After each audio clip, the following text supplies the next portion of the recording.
ما نوم اسفندیار دی، زه اسسټنټ کمشنر هنګو بطور اسسټنټ کمشنر هنګو خپل فرایض سره انجام کوم لګیم په هنګو کې.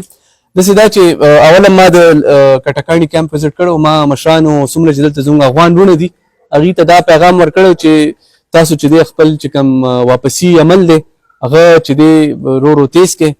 نو دې لپاره چې حکومت دا هغه چې موږ کیمپس ډینوټیفای کوو، نو کیمپس چې دی وروستۍ هفته ډینوټیفای شو او زه راغلی یم سره د خپلې حملې موږ سټاک ټیکینګ وکړو چې دلته څه موجود دي څه نه دي موجود.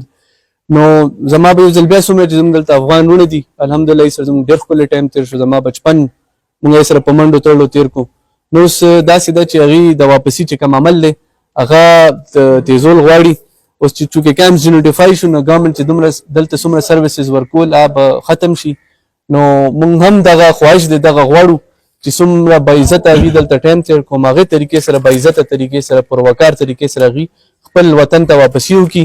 او زموږ دا ورورولۍ رشته چې کوم دومره وخت نه دا قایمه ده او به انشاءالله مخکې هم قایمي. نور دې علاوه چې څومره سپورټ حکومت طرف نه دومره افغان وروڼو ته پکار دي، موږ اوس هم وایو چې موږ به یې سره انشاءالله هر قسمه تعاون کوو. مهرباني سر خو خلک لکه دا دغه کوي که نه چې کم سے کم افغان مهاجرین څو پورې دغه وي، کم سے کم دا ایجوکیشن خو د دو روان وي. تاسو اوسئ چېرې موږ دا حاصل کوو، ستاسو وختي دا خبرې وکړلې، نو ښه به نه وه چې دا سکول همدا شانتې روان وی او دغه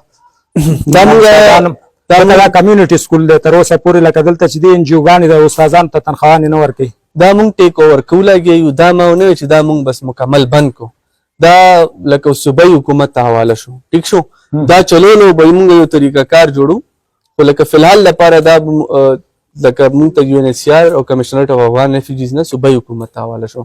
نو لکه تاسو دا چې دا بالکل موږ سیل کوو بند کوو. تعلیم چې دی دا د هر چا حق دی، موږ چې دی کله به هم دا نه غواړو چې د چا تعلیم افیکټ شي یا بند شي، تعلیم به انشاءالله جاري، خو هغه دپاره به موږ یو طریقه کار سره مخکې مزل کوو.